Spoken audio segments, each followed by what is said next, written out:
حضرت مالک بن دینار فرماتے میں نے 60 حج کیے. ایک حج کے موقع پر میں نے بڑا رش دیکھا، لاکھوں کا اجتماع ہوا. میری باتوں کی سمجھ تو آ رہی ہے نا آپ دوستوں؟ جو نہیں بول رہے انہیں بھی آ رہی ہے نا؟ اللہ جزا دے. کہتے ہیں لاکھوں کا مجمع تھا تو میرے دل میں خیال آیا. میں نے کہا اے اللہ، اتنے لوگ آئے ہیں، ان کا حج قبول بھی ہوا ہے کہ نہیں؟ فرماتے ہیں میں سوچ رہا تھا تو رات کو نا خواب میں نے کسی کہنے والے کو کہتے ہوئے سنا کہ سب کا قبول ہو گیا ہے. بلخ کا رہنے والا محمد بن ہارون بلخی ہے، اس کا حج قبول نہیں. فرماتے ہیں شہروں کے علیحدہ علیحدہ خیمے لگتے تھے. اب بھی آپ حج کرنے جائیں تو پاکستانیوں کی رہائشیں علیحدہ ہوتی ہیں، انڈین کی علیحدہ، بنگلہ دیش کے علیحدہ، مصری، یمنی، سب لوگ علیحدہ علیحدہ رہائشیں ہوتی ہیں، جھنڈے لگے ہوتے ہیں ملکوں کی. کہتے ہیں میں نے سویرے اٹھ کے ڈھونڈنا شروع کر دیا. ڈھونڈتا ہوں وہ بندہ ملے.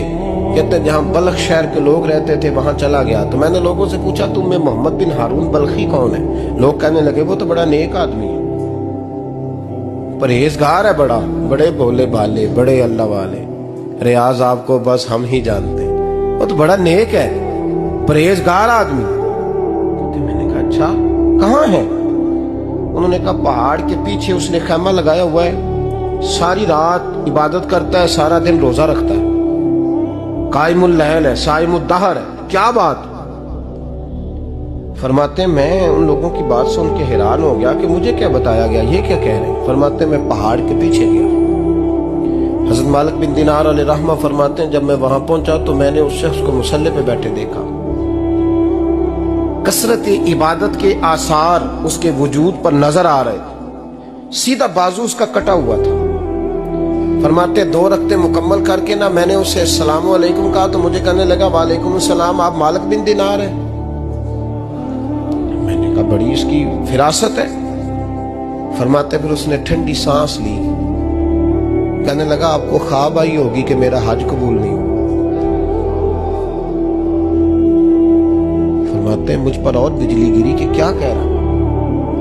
فرماتے ہیں میں نے کہا یار لوگ بھی تیری تعریف کر رہے ہیں اور تیری بصیرت بھی بڑی ہے، تو یہ ماجرا کیا ہے؟ کہنے لگا آپ نہ پوچھیں. یہ کہہ کے اس نے رونا شروع کیا، دیر تک روتا رہا. میں نے کہا نہیں یار تو بتا. کہنے لگا نہیں آپ نہ پوچھیں، آپ ناراض ہو گئے. میں نے کہا میں نہیں ہوتا، تو بولنا. کہنے لگا حضور 24 سال ہو گئے مجھے حج کرتے ہوئے، 24 سال 24واں حج ہے میرا، اور ہر سال کوئی اللہ کا ولی آ کے بتاتا ہے کہ جا چلا جا تیرا کوئی نہیں قبول. بے پروائی ویک سجن دی جتھے کسے دی پیش نہ جاوے، انہیں تاجہ والے در در رولے تے منگتیاں تخت بٹھاوے. آزم کسے نو کارا ملدا ہی کوئی کعبے و خالی آوے. کہتے ہیں اس نے مجھے کہا حضور 24واں حج ہے، ہر سال کوئی بتاتا ہے. میں نے کہا تیری غلطی. کہنے لگا میں اپنی ماں کا نافرمان.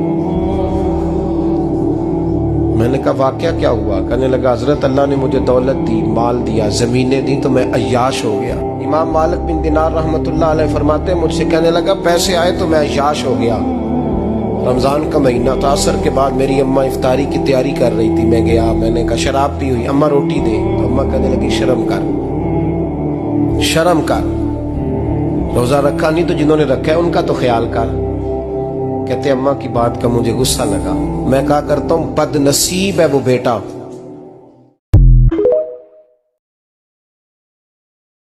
جس کا باپ اس سے بات کرتے ہوئے ڈرتا ہے کہ پتہ نہیں کہاں سے بولے گا. بد نصیب نہیں وہ بیٹا جس کی ماں اس سے بات کرتے ہوئے سہم جاتی ہے کہ پتہ نہیں کون سی بولی بولے گا. بد نصیب نہیں کہ ماں باپ بھی جس سے کھول کے بات نہ کر سکیں. حضرت مالک بن دینار سے کہنے لگا اماں نے جب کہا نا شرم کر تو مجھے غصہ آیا. میں نے ماں کو تھپڑ مارا اور میری ماں جلتے ہوئے تندور میں گری. لوگوں نے مجھے پکڑ کے اندر بند کر دیا کمرے میں. ساری رات میں شور سنتا رہا پر نشے میں دھوت رہا. سویرے آنکھ کھلی تو میری بیوی بیگ باندھ رہی تھی. میں نے کہا کہاں جا رہی ہو؟ کہنے لگی جو ماں کا نہیں بنا میرا کیسے بنے گا. میں نے کہا میری اماں کا وہ تو لوگوں نے رات کو دفن کر دی جنازہ پڑھ کے. تڑپ کے کہنے لگا مجھے کیوں نہیں بتایا؟ تو کہتے ہیں لوگ کہنے لگے تیری مرتی ہوئی ماں کہہ گئی تھی اسے میرا منہ نہ دیکھنے دینا، میرے جنازے کے قریب نہ آئے۔ حضرت مالک بن دینار فرماتے ہیں جب اس نے یہ بات سنائی تو میں نے بھی اس کے منہ پہ تھپڑ مارا، میں نے کہا تو اسی قابل ہے۔ کہتے ہیں وہ رونے لگا، حضور دعا کرے اللہ مجھ سے راضی ہو جائے۔ کہنے لگا جب ماں کی انتقال کی خبر ملی تو میں نے کلاڑی لے کے وہ ہاتھ کاٹ دیا جس سے ماں کو مارا تھا، میں نے ساری جائیدادیں خیرات کر دی۔ 24 سال ہو گئے، 24 سال ساری رات نماز پڑھتا ہوں، روزہ رکھتا ہوں، حج کرتا ہوں، پر ہر سال کوئی آ کے کہتا ہے جا دوڑ جا تیرا کوئی نہیں قبول ہوا، حضور دعا کرے مالک راضی ہو جائے۔ فرماتے میں تھپڑ مار کے آ گیا، میں نے کہا تجھ سے راضی ہو جائے اتنے ظالم سے؟ امام مالک فرماتے رات کو آ کے سویا تو مجھے خواب میں رسول پاک کا دیدار ہوا، تو نبی پاک علیہ السلام نے فرمایا مالک تو اسے مایوس کیوں کر آیا ہے، اللہ تو بڑا مہربان ہے۔ کہا حضور ماں کے نافرمان کو معافی کیسے ملے گی؟ تو امام مالک فرمانے لگے نبی کریم نے فرمایا جا اسے جا کے بتا دے تجھے قیامت میں تیری ماں کی وجہ سے بخش دیا جائے گا۔ کہا حضور اماں کی وجہ سے کس طرح؟ تو محبوب فرمانے لگے اس کی ماں قیامت میں اس کے خلاف مقدمہ دائر کرے گی رب کریم کی عدالت میں، اے اللہ میں نے 9 ماہ پیٹ میں رکھا، درد سہ کے اسے جنا، جگر کا خون پلا کے پالا اور اسی نے مجھے قتل کیا۔ رب کریم اس کی ماں کا مقدمہ سن کے کہے گا اٹھاؤ اس کو دوزخ میں پھینکو، اس نے ماں جلائی تھی اسے بھی جلاؤ۔ محبوب فرمانے لگے جب پکڑ کر کے مالک اس کو محمد بن ہارون کو لوگ لے جائیں گے نا جہنم کی طرف،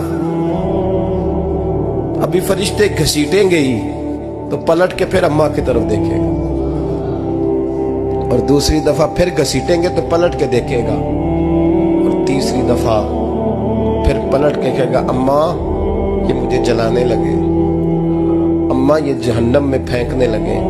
میرے حبیب فرمانے لگے وہ جل کے مرنے والی ماں وہاں بھی بول پڑے گی، کہے گی یا اللہ چل میں نے معاف کیا تو بھی معاف کر دے، اے اللہ میں نے معاف کیا تو بھی معاف کر دے، اللہ تو معاف کر دے اسے۔